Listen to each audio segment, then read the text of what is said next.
দেশে এখন ক্ষমতার পালাবদলের হাওয়া বইছে। নির্বাচনে বিপুল ভোটে জয়লাভ করে নতুন সরকার গঠনের প্রক্রিয়া শুরু হয়ে গেছে। আর ঠিক এমন একটি সময়ে একটি অদ্ভুত এবং সন্দেহজনক পরিস্থিতি তৈরি হয়েছে দেশের শীর্ষ প্রশাসনিক মহলে। অন্তর্বর্তীকালীন সরকারের বেশ কয়েকজন গুরুত্বপূর্ণ উপদেষ্টা এবং উচ্চপদস্থ কর্মকর্তা হঠাৎ করেই দেশ ছাড়ার জন্য যেন মরিয়া হয়ে উঠেছেন। কেন এই তাড়াহুড়ো? যারা দেশের সংস্কার এবং সুশাসন নিশ্চিত করার কথা বলে দায়িত্ব নিয়েছিলেন, তারা আজ কেন পেছনের দরজা দিয়ে দেশত্যাগের পথ খুঁজছেন? বিষয়টি কি নিতান্তই কোনো ব্যক্তিগত ছুটি কাটানোর উদ্দেশ্য, নাকি আসন্ন জবাবদিহিতার হাত থেকে নিজেদের বাঁচানোর এক মরিয়া চেষ্টা?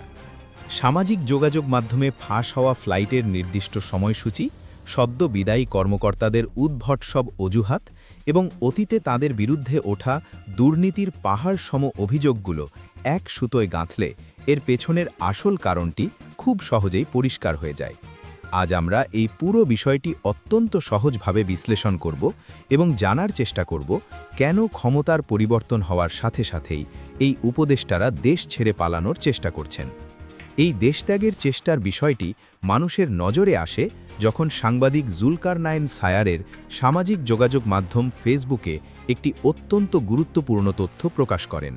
তিনি পরিষ্কার করে জানান যে অন্তর্বর্তী সরকারের দুজন অত্যন্ত গুরুত্বপূর্ণ উপদেষ্টা 16ই ফেব্রুয়ারি দেশ ত্যাগ করতে পারেন। বিষয়টি কোনো সাধারণ গুঞ্জন ছিল না, কারণ তিনি অত্যন্ত সুনির্দিষ্ট তথ্য দিয়ে সাধারণ মানুষকে সতর্ক করেছিলেন। তিনি এমনকি কার ফ্লাইট কয়টায় সেটিও বিস্তারিত জানিয়ে দেন। তার দেওয়া তথ্য অনুযায়ী দুপুর 12:50 চায়না স্টার এবং সন্ধ্যা 6:25 এমিরেটস এয়ারলাইন্সের ফ্লাইটে তাদের দেশ ছাড়ার কথা।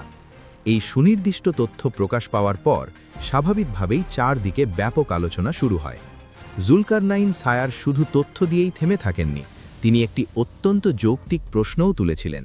তিনি সতর্ক করে বলেছিলেন, যথাযথ অডিট ক্লিয়ারেন্স বা আর্থিক হিসাব নিকাশের ছাড়পত্র এবং নিরাপত্তা ছাড়পত্র ছাড়া এই মুহূর্তে এই উপদেষ্টাদের দেশ ত্যাগ করতে দেওয়া মোটেই উচিত হবে না। কারণ তারা যদি কোনো হিসাব না বুঝিয়ে দিয়ে দেশ ছেড়ে চলে যান, তবে তা ভবিষ্যতের জন্য বড় ধরনের প্রশ্ন এবং আর্থিক ক্ষতির কারণ হয়ে দাঁড়াতে পারে। এই খবরটি প্রকাশ হওয়ার পরপরই সবার নজর গিয়ে পড়ে ডাক, টেলিযোগাযোগ ও তথ্য প্রযুক্তি মন্ত্রণালয়ের বিশেষ সহকারী ফায়েজ আহমেদ তৈয়বের দিকে। চারদিকে গুঞ্জন ছড়িয়ে পড়ে যে তিনিও হয়তো দেশ ছেড়ে চলে গেছেন বা যাওয়ার প্রস্তুতি নিচ্ছেন। শুরুতে তিনি বিষয়টি সম্পূর্ণ অস্বীকার করেন। তিনি বোঝানোর চেষ্টা করেন যে দেশ ছাড়ার এই খবরটি একেবারেই ভিত্তিহীন, কিন্তু পরবর্তীতে ঠিকই জানা যায় যে তিনি সত্যি সত্যিই দেশ ছাড়ছেন। এই পর্যায়ে এসে তিনি দেশ ছাড়ার একটি কারণও দাঁড় করান। তিনি দাবি করেন যে ভালোবাসা দিবস বা ভ্যালেন্টাইন্স ডে কাটানোর উদ্দেশ্যেই তিনি বিদেশে যাচ্ছেন। দেশের এমন একটি গুরুত্বপূর্ণ রাজনৈতিক মুহূর্তে যখন নতুন সরকার ক্ষমতা নিতে যাচ্ছে, তখন একজন শীর্ষ সরকারি কর্মকর্তার ভ্যালেন্টাইন্স ডে কাটানোর অজুহাতে তড়িঘড়ি করে দেশ ছাড়ার বিষয়টি মানুষের মনে আরও বেশি সন্দেহের জন্ম দেয়। সাধারণ মানুষ খুব সহজেই বুঝতে পারে যে এটি কেবলই একটি খোঁড়া অজুহাত। ফায়েজ আহমেদ তৈয়বের দেশ ছাড়ার পেছনের আসল কারণটি বুঝতে হলে আমাদের একটু পেছনে তাকাতে হবে। তথ্য প্রযুক্তি বা আইসিটি খাতে কেনাকাটা এবং বিভিন্ন প্রকল্প বাস্তবায়নের ক্ষেত্রে স্বচ্ছতার অভাব নিয়ে তার বিরুদ্ধে অভিযোগ বেশ পুরনো। বিভিন্ন সময়ে তার নেওয়া সিদ্ধান্ত এবং প্রকল্পের খরচ নিয়ে অস্পষ্টতার বিষয়টি সামনে এসেছে। যদিও তিনি বারবার নিজেকে নির্দোষ বলে দাবি করেছেন এবং সব অভিযোগ অস্বীকার করেছেন, কিন্তু তার দেশ ছাড়ার সময় কি অনেকগুলো প্রশ্নের জন্ম দিয়েছে। সদ্য সমাপ্ত নির্বাচনে যখন বিএনপি ল্যান্ডস্লাইড ভিক্টরি বা বিশাল জয় পেল এবং নতুন করে সরকার গঠনের প্রক্রিয়া শুরু করল, ঠিক তখনই তার এই প্রস্থানের সিদ্ধান্ত মানুষকে নতুন করে ভাবিয়ে তুলেছে। স্বাভাবিকভাবেই প্রশ্ন উঠছে, তবে কি নতুন সরকার দায়িত্ব নেওয়ার পর যে অডিট বা তদন্ত হবে, সেই তদন্তের মুখোমুখি হওয়ার সাহস তার নেই? নাকি ক্ষমতার পালাবদলের সাথে সাথে নিজের পিঠ বাঁচানোই এখন তার মূল লক্ষ্য হয়ে দাঁড়িয়েছে? এই প্রশ্নগুলোর উত্তর খুব একটা কঠিন নয়। উপদেষ্টাদের বিরুদ্ধে দুর্নীতির এই অভিযোগ বা দেশ ছাড়ার এই চেষ্টা কিন্তু একেবারে নতুন কোনো বিষয় নয়। একটু পেছনের দিকে তাকালে আমরা দেখতে পাব, গত বছরের আগস্ট মাসেই এই বিষয়ে একটা বড় ধরনের সতর্কবার্তা দেওয়া হয়েছিল। সেই সময়ে বিএনপির চেয়ারপারসনের একান্ত সচিব এবং সাবেক সচিব ABM আব্দুস সাত্তার একটি বিস্ফোরক তথ্য সবার সামনে এনেছিলেন। তিনি অত্যন্ত স্পষ্টভাবে দাবি করেছিলেন যে অন্তর্বর্তী সরকারের অন্তত ৮ জন উপদেষ্টা সীমাহীন দুর্নীতির সাথে জড়িত। তিনি অভিযোগ করেই থেমে থাকেননি, বরং তিনি দাবি করেছিলেন যে তার কাছে এই দুর্নীতির অকাট্য প্রমাণও রয়েছে। সেই সময়ে দেশের রাজনৈতিক পরিস্থিতি এবং অন্তর্বর্তী সরকারের প্রতি মানুষের প্রাথমিক প্রত্যাশার কারণে হয়তো অনেকেই তার এই বক্তব্যটিকে একটি সাধারণ রাজনৈতিক বক্তব্য বা বিরোধী দলের কৌশল বলে উড়িয়ে দিয়েছিলেন। অনেকেই ভেবেছিলেন হয়তো রাজনৈতিক ফায়দা লোটার জন্যই এমন অভিযোগ করা হচ্ছে। কিন্তু আজ যখন সরকার পরিবর্তনের হাওয়া লেগে গেছে এবং একের পর এক উপদেষ্টা ও কর্মকর্তা দেশ ছাড়ার চেষ্টা করছেন, তখন সেই ৮ জনের তালিকার কথা আবার নতুন করে সামনে আসছে।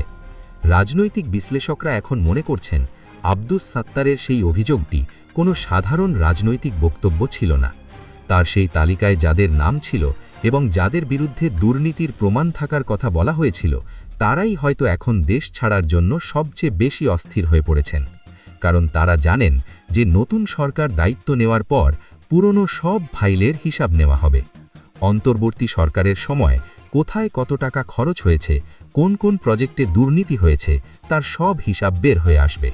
আর এই হিসাবের মুখোমুখি হওয়ার ভয়েই তারা এখন যে কোনো মূল্যে দেশ ছেড়ে পালাতে চাইছেন। দুর্নীতির এই ভয়াবহ চিত্রটি আরও পরিষ্কার হয় যুব অধিকার পরিষদের সভাপতি মঞ্জুর মোর্শেদ মামুনের একটি অভিযোগ থেকে। গত ডিসেম্বরে তিনি একটি অত্যন্ত চাঞ্চল্যকর অভিযোগ তুলেছিলেন, যা সারা দেশের মানুষের নজর কেড়েছিল। তিনি সরাসরি আঙুল তুলেছিলেন তৎকালীন উপদেষ্টা আসিফ মাহমুদ এবং তার দফতরের কর্মকর্তাদের দিকে। তার অভিযোগ কোনো সাধারণ বিষয় নিয়ে ছিল না, বরং অভিযোগের কেন্দ্রবিন্দুতে ছিল বিপুল পরিমাণ অবৈধ অর্থ আদান প্রদান এবং ক্ষমতার চরম অপব্যবহার।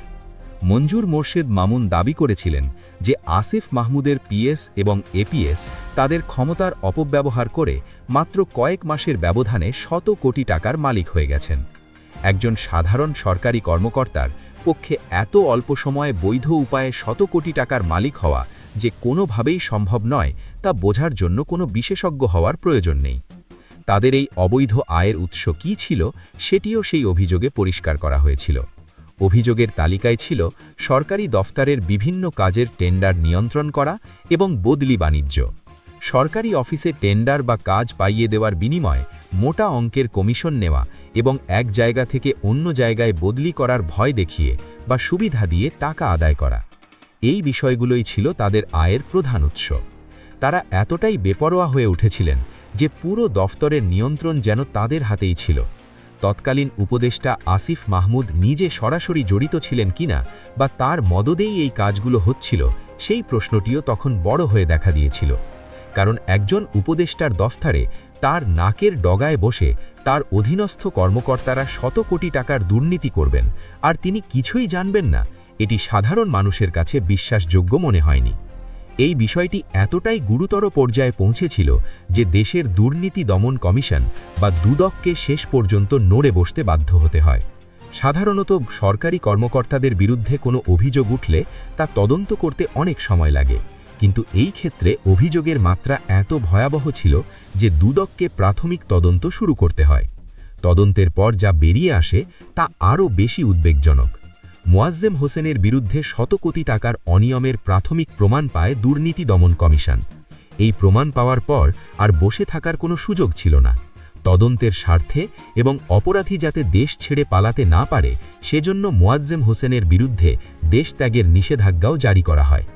এই নিষেধাজ্ঞা প্রমাণ করে যে তাদের বিরুদ্ধে ওঠা অভিযোগগুলো কোনো বানানো গল্প ছিল না।